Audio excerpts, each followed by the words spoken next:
Those are the dangerous ones. You guys are so quiet. Are you hungover?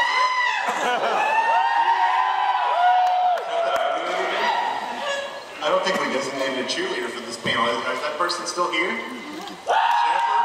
Oh, maybe someone else is taking that role. Hope everyone's having a fantastic DragonCon. Are we all doing great down there? Having a good time?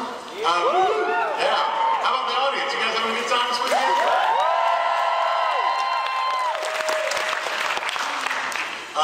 Watch what you say because we're going to be taking notes. Also, they spin questions, so it's a lot of sensitive.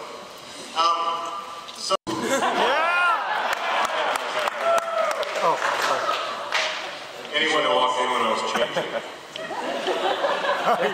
While we were twerking.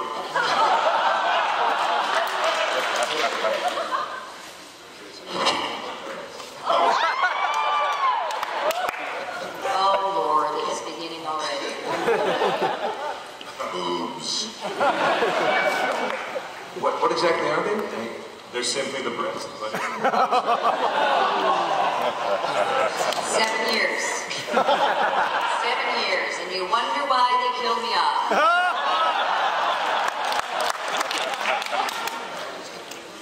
So I was going to ask, a lot of you, in addition to acting, have done other roles in either Stargate or the television. How many of you The television? The television? The one. Only television.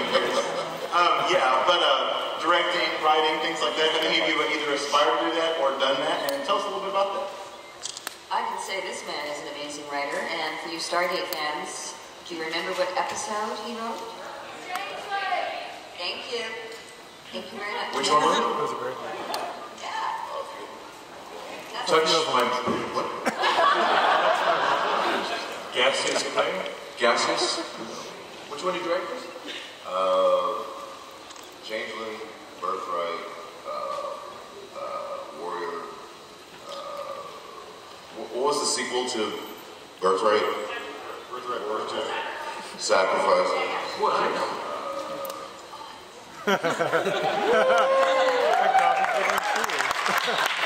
One very awesome princess. I'm very lucky. Wow. That's a lot. Cool. Can we get out of your way? Should we? Yeah, we kind of crashed this. Sorry, guys.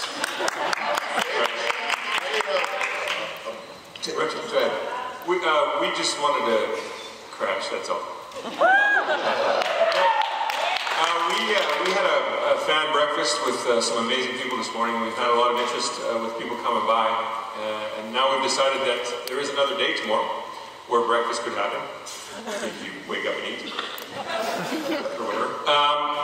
So we're putting on another breakfast. It's a fan gathering with Alex and I. You come and eat, not us. You eat food breakfast. I want to be clear. There's one lady who it was awkward. The bandage. I have missing parts. So, if you want to come and hang out with us and find out the details, come and find us in the Walk of Fame. Start. Yeah. And oh, it's going to be a team. No. Geeky? I don't think well, I am a geek, but I don't call doing anything that's really geeky. Well, you should. Well, do you do geeky stuff?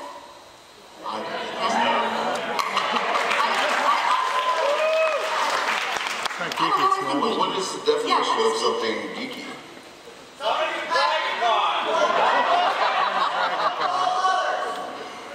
That's a question that should be addressed to my daughter, because she thinks that everything I do is geeky. I had a couple of fanboy moments. My wife and I, we have this routine because I'm busy doing the week that it up, but we set our home date nights are Sundays, where we watch Game of Thrones, Dexter, True Blood, every Sunday. We don't miss another. I mean, no matter what, it's kind of our foreplay.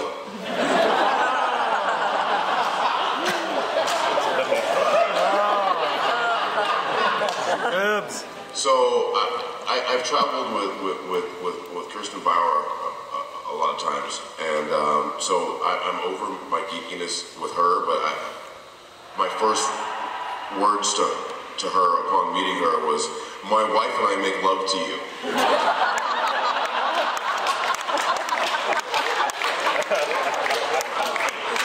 So Martina Wesley is here, and you know, her and Pam on the show. You know, they have a kind of sexual thing going on, and I thought I was over all of this. My first words to her, "My wife and I make love to you." So yeah, that's kind of. Okay, I gotta tell this. I mean, we would consider that geeky. I gotta tell you. In London, I met Jacqueline Smith, one of the original Charlie's Angels. And Charlie's Angels was on at a period of my life where I was just discovering self-pleasure. So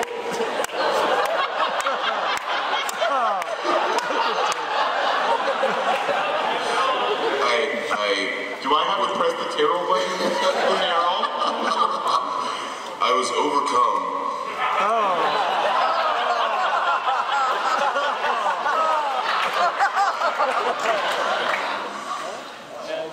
I had a fanboy moment, and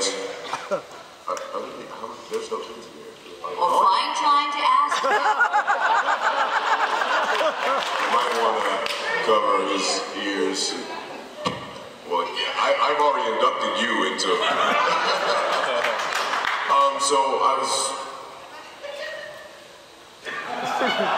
So I went up to Miss Smith, and I said, "No. You have no idea how many times I pleasured myself to you." And I didn't mean to say it. I was thinking it. I didn't mean to say it to her. What brought me back to reality was the look of terror on her face. And so I was told that I was not to be in the same area as Smith for the rest of the convention. True story. Let's have an audience verdict on that one. Would you say it's a geeky moment, favorite moment? And over. The rest of this will be PG-13. I promise you. It'll be no more talking. I'm serious. I'll press the Teryl. Masturbation. God. It's just a word. It's not. It's a fact of life. Okay, I gotta tell you one thing. It is clean, what I'm going to say. But if you went to visit him in his trailer, he had two... Oh, you're going to tell that story? I'm not going with that story. I'm going with the fact that this man had two channels on his television. One was golf, the other was a... Porn. Yeah. So that's why I was always happy on set. He was always afraid to go in to see, sit with him. He's like, oh, come have lunch. And it'd be like, okay, what? Please tell me he has the golf channel on.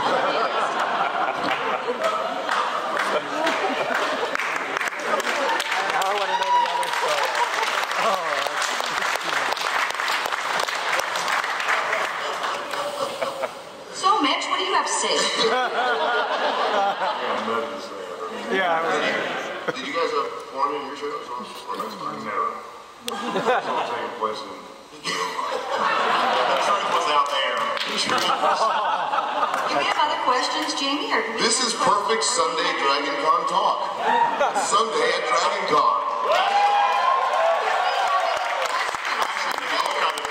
Q&A. So if we got a question on Callie's mic, it'd be great.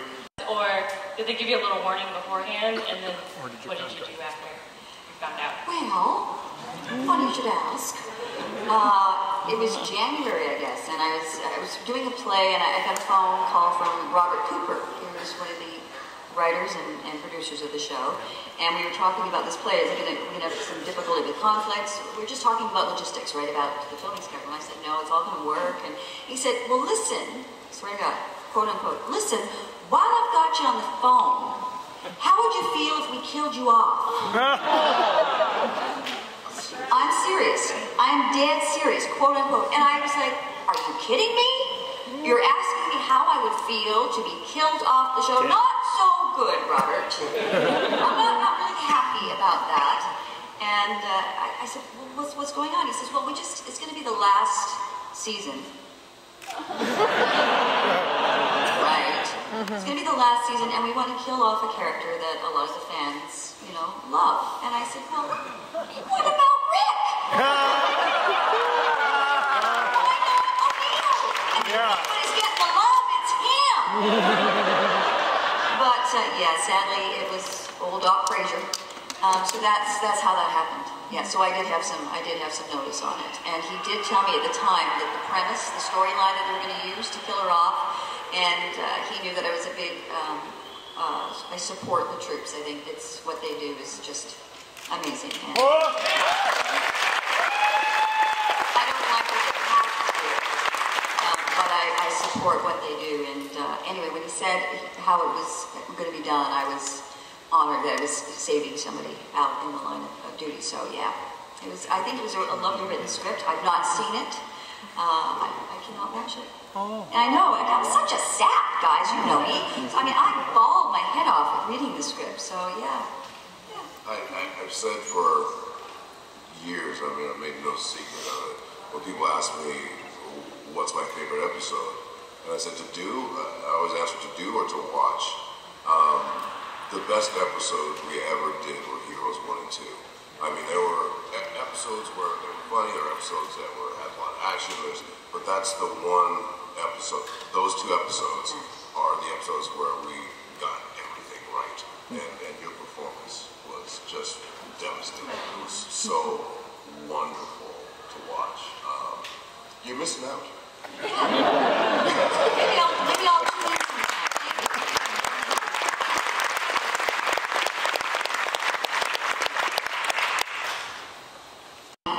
This man has followed us around for so many years, and he's talking about the Heimdall story. Have y'all heard the Heimdall story? Do you know who Heimdall is? Yeah. Okay. Yeah, you would remember the Heimdall story. Okay, I'll try and make this brief. Okay, they decided, Martin Wood decided that instead of acting against somebody else just reading the lines, because they obviously that Heimdall's a puppet, why don't we bring Teryl in so she can actually act it? Because we ended up doing a CGI, like it was me doing all the movements, but it was the first time I ever did that, with the suit, with all the, it was fabulous. It was a real trip to do that. But they thought, why don't we bring her in so she's actually doing all the dialogue with the actors? Well, they decided that they had to get the right eye line for everybody involved. So they had me in a black jumpsuit, right? Leotards and stuff. And they had a little cutout picture of Heimdall that they taped on to my suit. And it just so happened that the eyes for Heimdall, it gets worse because Richard, being Richard, said, I'm having an issue here because I can't really see the eyes. So props made flippin' blinking. I had lights. I had these little red lights so that everybody was supposed. They wanted me to wear a black hood because my face was distracting. I said, I'm drawing the line there. But it was that. And the first time we had shot a few days of it, and the late, fabulous, and great Don S. Davis came in. It was, and it was his first day on set, seeing the suit. So I have to tell you, it was so funny. He walked in, and he looked, and he says, well, hell, huh? This is the first time I can actually look at those things and not get in trouble for it. True story. The greatest thing about that was Rick, being Rick, he doesn't really look at you when he talks, or he doesn't even know who he's talking to, doesn't know the characters' names. He literally was actually talking to Teryl for once, and she said, "Rick, this is the first time you've ever looked me in the eyes."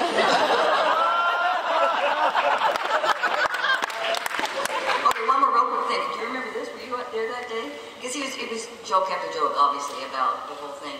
And this one day, he said, Jaime, he'd always be patting Jaime's head. Oh, Jaime, how you doing today, Heimdall? And then one day he just went, I just gotta do it. Jaime, you are just the cutest thing, and stuck his face right in. We have pictures of it. Anyway, thanks for bringing that up, Mike. Next one. Hello. It's really great to see you guys. I love watching you on TV. My question is for Mitch Pileggi, who I love on X-Files, of course.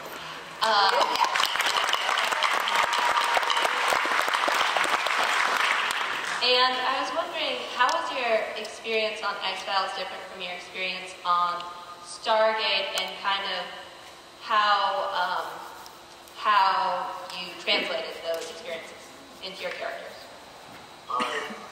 Caldwell was basically Skinner with a flight suit on and no glasses. So, and a cool chair to sit in, and a bunch of railguns to fire.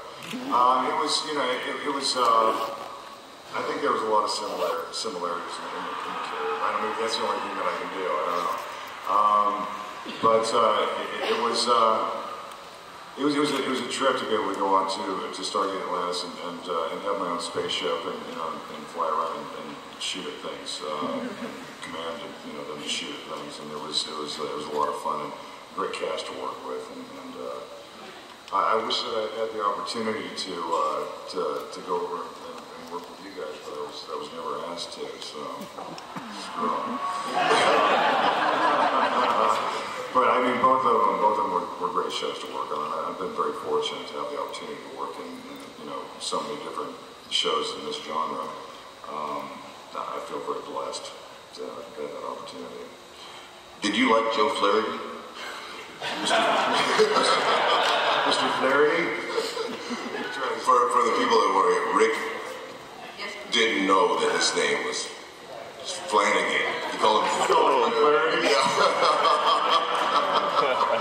That's funny. I have a funny feeling that Joe's going to hear about that. On Cal's mic. Rick had never really talked to me yet till we did that episode.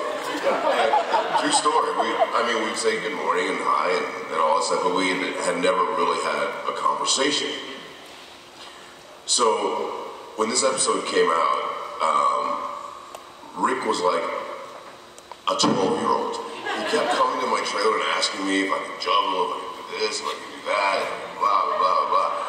And that's kind of what started our bonding process was that episode. And Rick came up with, now what made it to the screen was Rick kind of redoing the scene from Ghost where he had the pottery thing. The real scene that Rick had proposed was that he and I were doing it together. And he wanted to do a shot-by-shot reenactment of Ghost. So you would see him doing this and me looking on, and then you would see the next shot was him kind of showing me how to hold the vase or whatever it was. Then the next scene, we're both kind of muddy. Final cut was just us looking at each other. For some reason, MGM didn't go for it. I don't know why, especially after reading some of your fiction. On Nick's mic, and we're running a little low on time, so. What? I just saw it 5 minutes on there. Is that correct? No way. We just got started. Ooh, yes.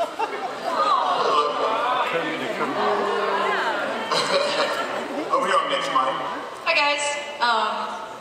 You're all great, and say Supernatural is like one of my favorite roles for you. But for all of you guys, the SG-1 unit is so well in sync in all of the episodes. Like, what was your bonding process like? You've already talked about how Rick doesn't look at anybody, but what was your bonding process like as the core unit? Booze. That's not a joke.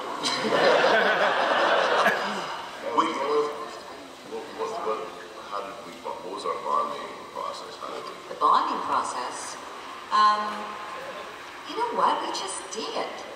Really. And we really lucked out. We were talking about this just the other night. I phoned my grandmother to talk to him. We were like a real, pretty tight family. We would go to his house, because he always had the biggest house, to party. And he had the pool, and we would have our Thanksgiving dinners. We would do Christmas stuff with his mom, my grandmother. Like, it was a really big family. How it got to that, I don't know. I think it was just booze. I think it was just, we just really clicked, that was all. And the booze. I just wanted to let everyone know for clarification, we do have 30 minutes left. Next question.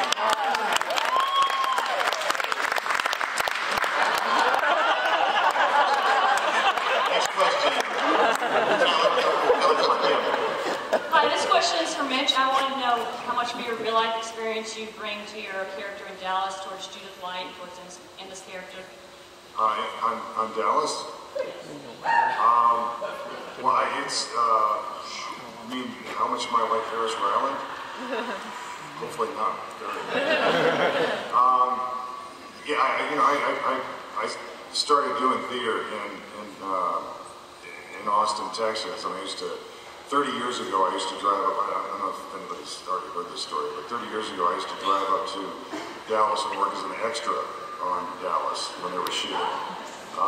So that was really one of my first jobs, was working as an extra on Dallas, and to be able to come back to the show now as a series regular is amazing, you know, and so much fun, and to be able to go back to using my Texas accent. It took me a long time to get rid of it when I first went out to LA. But to be able to fall back into it is a lot of fun, and working with Linda Gray and Patrick Duffy is just, and Larry when he was still with us, it's just been glorious, and I'm having so much fun doing it. Yeah.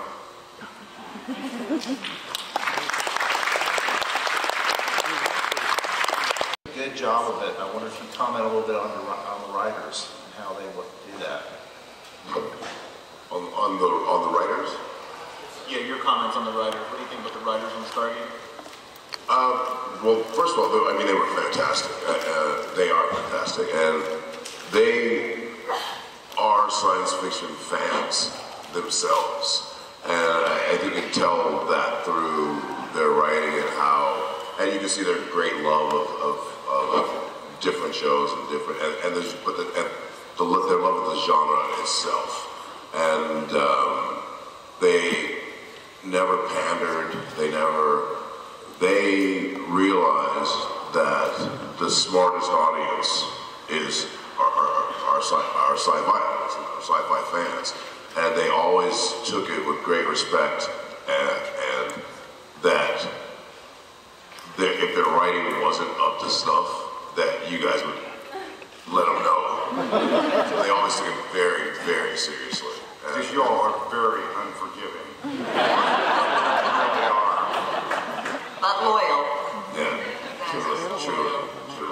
And I personally think that sci-fi fantasy is the best genre that there is. I mean, truly.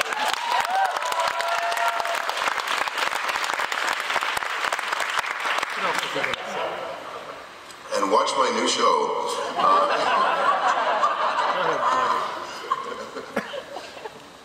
The others of you want to comment on that? Writing? No, I think Chris, yeah, that was great. Next month. Yes, I have a question for Christopher Judge. I'm wondering, the last episode of Stargate, what was it like where for most of the show it was just the five of you and having pretty much no one else to interact with, and just the whole, how did it feel? Because there was nothing else it seemed like. It was, I mean, other episodes, you have, you know, other conflicts, you have other people you can interact with. In this, it was just the five of you. You know, that whole week was bittersweet. I remember, I think it was our last day. We had two main studios that we shot at, Bridge and Norco. And our last day at Norco, Shanks came to my trailer and then we went to Amanda's trailer and he wanted to show us something. We didn't know what he was doing.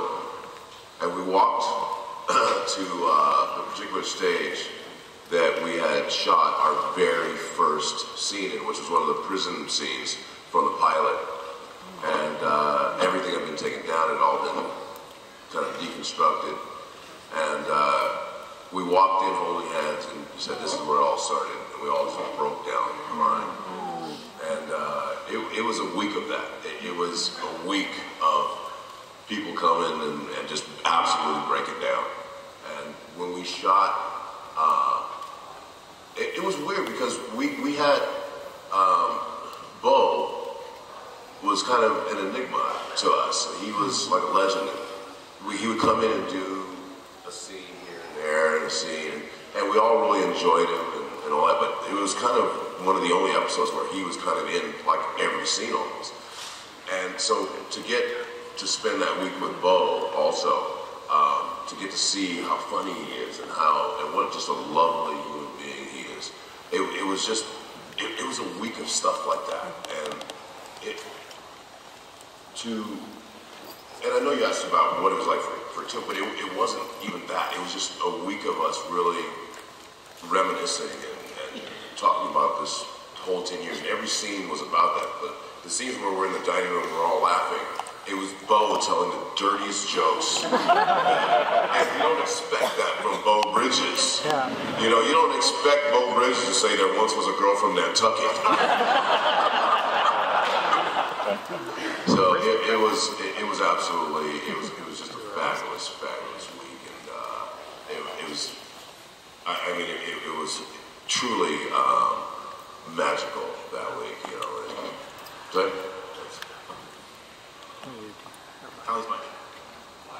obviously, you're a loquacious guy. How did you pull it in? I don't even know what that means, but it sounds dirty. Very vivid, very talkative. How did you pull it all in for Teal? Like, because obviously Teal was very stoic. Oh yeah. I couldn't understand that. Oh, yes.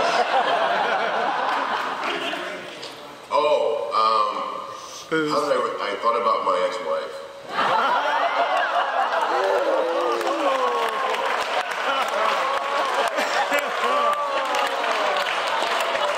Oh, we're not supposed to tell the truth up here. You tell the truth. You tell the truth. You can't handle the truth. No, in all seriousness, no, I thought about my ex-wife. You know, it was difficult at first because I didn't know the character very well. I didn't know him.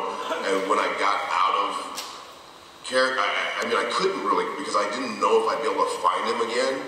So in the beginning, like, I really did walk around kind of as Teal'c. And it wasn't that much fun, you know? Especially, I don't know if you remember in the beginning.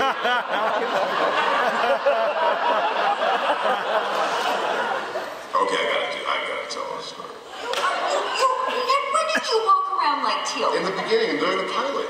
Okay, then I didn't see him in the pilot. But I was going to say, from when I came in on episode 3 on, honey, you were never Teal'c.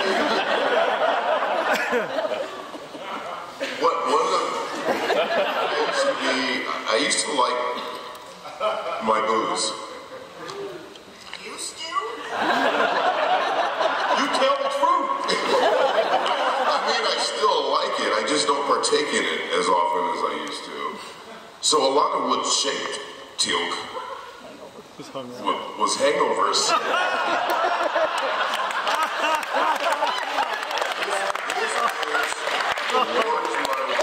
Oh my God, I believe it. Kellen Reaming came about during the Tok'ra. So during the Tok'ra, I didn't have a lot of lines in the Tok'ra episode, and we had this lovely guest star, Sarah Douglas. Sarah has the greatest thing about being an actor is working with other actors and telling stories about their career, who they worked with, and all that stuff. Sarah Douglas, do you guys know Sarah Douglas? Mm-hmm. She has the greatest stories of her and Grace Jones in the 80s, 70s, and 80s. So we're all just mesmerized. Wonderful woman. But to start the day off, she literally has a 4-page soliloquy. Sarah hadn't looked at the script. Didn't know the first word. So literally she sits down, she's regal and beautiful, beautifully lit, she looks wonderful. Action!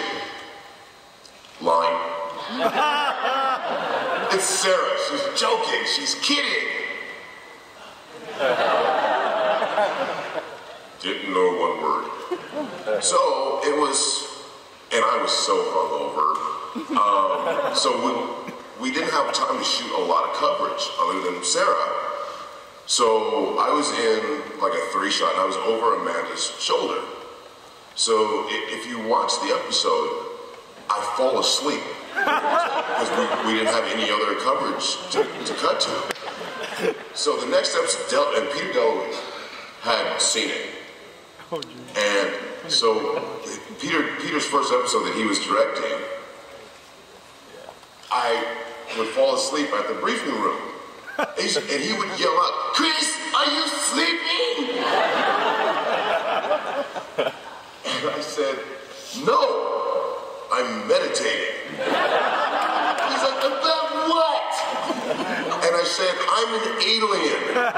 Why would I care about this Earth business?" And they bought it.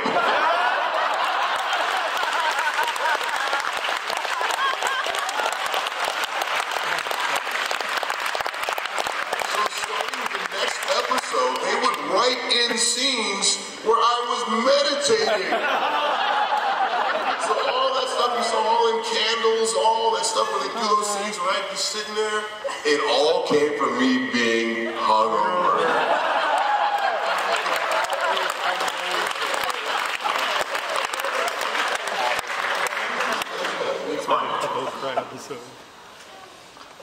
Christopher, thinking of Not Tilk, I really enjoyed your bit part when you were in Snow Dogs as the dentist, and I've never seen whiter teeth. You've never seen whiter teeth? Yeah, it's the contrast, sir.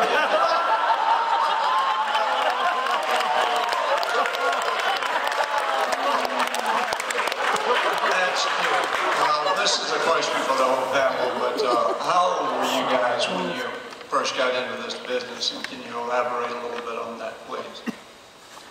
Well, I heard the teeth thing, and then I didn't. How old were you when you first got into this business, and could you elaborate? For me, I started out as a dancer, so I got into dance at the age of, I think I was 9. And believe it or not, it was because my grandmother who raised me, she wanted to pull me out of my shell. I was a shy child. What? Yeah. And all these years later, she has been doing everything she can to try and stuff me back in it. But that's how it started for me. I started out dancing, and then I went into theater shortly thereafter, and so I was performing as a young person. And I think for film, well, I think it was 17 or something when I first sort of got in front of a camera and fell in love with it. I love the intimacy of the camera as opposed to the whole stage. I mean, I love any way. I love performing. I love being part of the whole storytelling process, but I just loved that whole intimacy of being in front of a camera. Yeah. When I was in the 3rd grade, on days that it would rain during recess, we would go into the auditorium, and I would get up on stage and sing Elvis Presley songs. and having any kind of reaction was pretty cool. So I thought, this is kind of fun. But then I got, obviously, years later, I was working overseas for the Department of Defense for some years in the Middle East. And after I was in Iran when the revolution started, and I thought, you know what, I want to do something else. I want to go back and try to do this acting thing. So I started doing theater. I was about 27 or 28 years old. I started doing theater down in Austin. And that was the first time I got on stage and got that audience response, especially doing comedy. It was like a drug. And I was like, this is what I want to do. Look at me, please. Give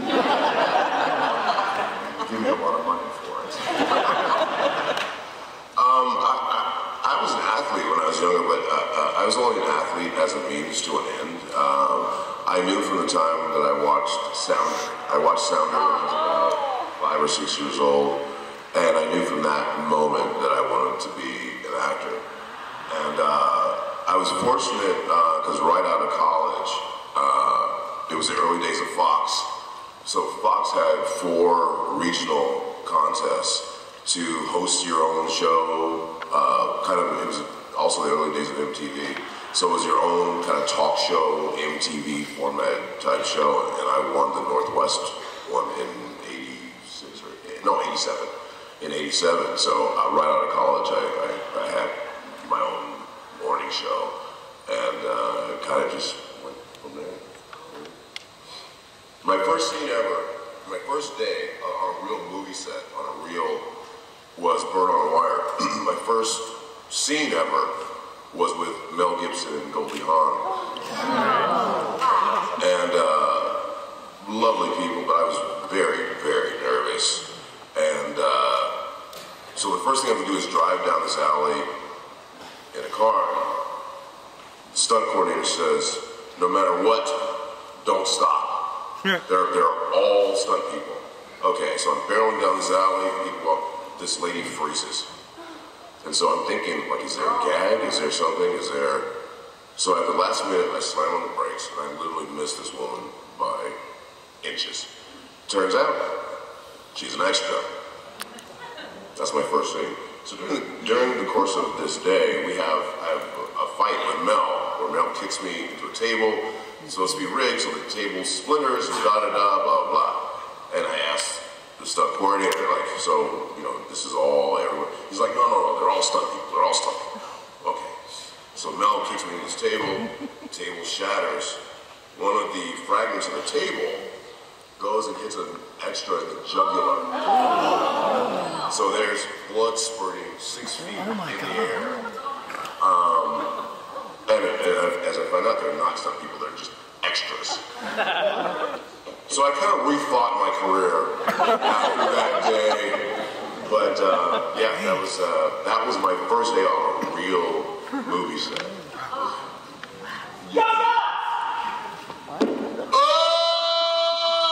So none of you guys know what that means. I went to the University of Oregon.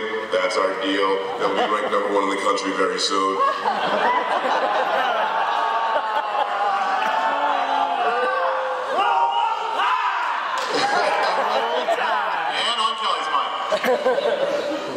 Question for Teryl. How do you like the differences between voice acting and live action? Which one do I prefer? Are you asking? What do you think about the differences? What is the difference between the two? I'm sorry. She's asking how do you feel about the differences between how do I feel about it? You know what? I love both. I mean, the nice thing about voice acting is that you can show up in your pajamas, right? And not worry about your hair, and there's a lot of longevity as well.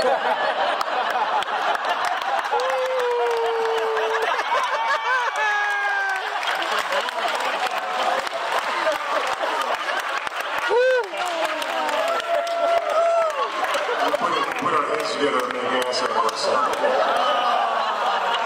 Okay, between that and the twerking video, screw it, our career's over. It's raining men, hallelujah.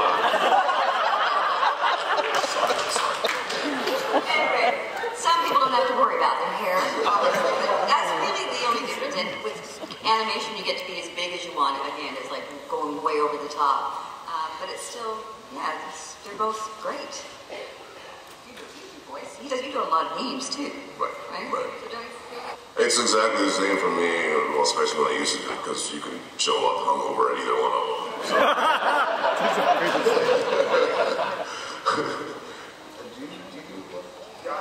I've done some, and it's so much fun. You just stand in front of a mic and just play it. And it's so much fun. You especially doing voice work, there's a lot of great actors who are doing voice work, and it's really a treat to meet some of these people who have been around forever. To have the opportunity to stand across from them and play like that, and you don't have to you can go into a jam. It's just like so cool. Yeah. It's you guys like I've never actually done a group session before. Haven't you? Oh my God, they're the best. I try to do one, and it's intimidating to me. I mean, they can do so many things with their voices that, like, I've got one thing. This is indeed. That's it. This is my stick. If you want to go the deep voice, I'm your father, Luke. But all these voice actors can do so many things with their voices and have so many different voices. They'll say, pull out this accent, and the actors will just come out. And they are amazingly talented voice people, And I try to make it like it's because I'm a prima donna that I can't be there in the actual session, so I get to do mine on my own. It's because I'm terribly intimidated by it. Do you know what he's talking about? Anybody? That in most sessions it's called prelay work, right? The animation comes after, and we all work in a circle. But a lot of Did you say prelay? Just to clarify. I did say prelay, and I was overcome with emotion. Right. Next question. Next one. No, I gave the answer. That was it. That it's, just that you're usually in a circle, and then a lot of times you just go in by yourself and do the voice work, which is, it's okay, but it's not the same. That energy of doing it together is feeding off each other is really, just like an acting, like on camera acting, it's you be able to feed off each other. Oh, that's what acting. See, I took my acting lessons from Rick. I don't really listen. I don't interact. Kind of just wait for silence to talk. Next question, next one. In so many shows, there is a cultural disconnect that isn't really expanded upon, and they don't really work it into the show. But in Stargate, some of my favorite scenes and some of my favorite lines involve Teal'c's lack of understanding of the culture in which he operates. I was just wondering if you could expand upon that and include maybe some of the favorite Teal'cisms, the phrases that he gets to pull off because of his alienation from the culture. One of the great things, and it was that we played with that a lot, was that, and that was one of the great things as an actor, was basically my take on Teal'c was he was like a baby. He was thrust into this world. I said thrust. But I digress. But my take on him was that he was a baby, so all of my reactions and things like that were, but it had to go on from that. So we thought it would be funny that he would really try to assimilate very quickly, and so the thing but he would still kind of get it wrong, like O'Neill undomesticated equines could not remove me from here. For Teal'c, that was his way of showing that we had bonded, and I really tried to learn this culture, and I could speak Earth, but he always kind of got it wrong, and that was one of the great joys of it. What the writers allowed me to do was they would write something and say, what? Huh? That's a 5-minute card. Oh, I'm sorry, I couldn't see. Here, how about this? It's for me, Chris. If you want to make a card reader, you're welcome to do that. Oh no.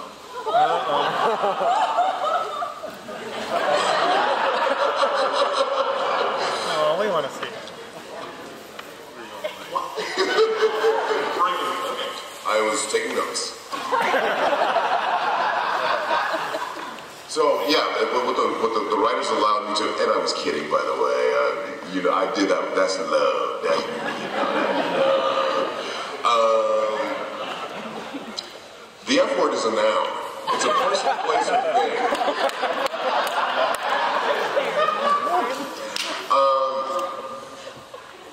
I'm not gonna rip. What was I saying? Earth, talking Earth. Oh yeah.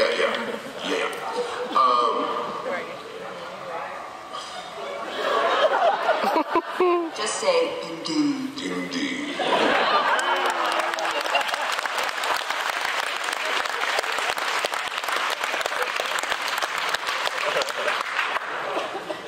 Let's do the next question. Callie, if you like, and I think it'll be our last one. Yes, this is a question for Chris. As that will be our last one. That's a good one. As a character who started out in the first episode and made it all the way through all 10 seasons and 2 additional movies, seeing that evolution of all the characters and bringing up new people in and everything else like that, I was wondering if you could expand just a little bit on what that was like, as well as if you would like to see an evolution in a different way. What did you think of the evolution of, since you were in all 10 seasons and the additional 2 movies? Oh. What did you think of that evolution, and if you could have seen it go a different way, what might that have been? You know, one of the great things about the show is that we knew going in that we had 44 episodes, and then after the pilot aired, we got another 3 seasons after the pilot aired. So we knew we could take our time and have a very realistic development of the characters. So, you know, when you say if I would change, I did actually change stuff along the way. When we redid the pilot, one of the things about Teal was the voice. So I didn't really know what his voice should be. So in the beginning, if you watch the original pilot, I, for some reason, thought he should sound like Yul Brynner in The King and I. Yeah. So when they re-released the pilot, I went in and re-voiced the Teal part. So if you watch both of them, you can see the difference in, like, I talk kind of, etc. I did. It was really, and when I heard it, when I went back and redid it, I was like, and I got hired? It was just so ridiculous what I was trying to do, and I just, or even like the facial stuff. Remember in the beginning how Teal would always be like, I did entire episodes where I frowned the entire episode. Like when you started, you didn't see that. We had this poster in the office where they went around and took pictures of every single crew member, every writer, all making that face. And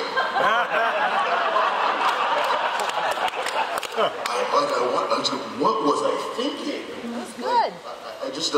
So like all of that stuff was, well, you know, and I started getting Botox too, so I couldn't actually make that face anymore. But yeah, that was what was lovely about it. We had so much time that if we did do something that wasn't, that we could fix it, but fix it in a natural way. And so it was just so freeing to really be able to try stuff. And if it didn't work, we'd have to worry about it. We were going to be canceled the next week. So it was fantastic to be able to actually take that amount of time to really work things out. Well, we're really pleased with the evolution of that series for sure, aren't we? Wow, that was an awkward segue.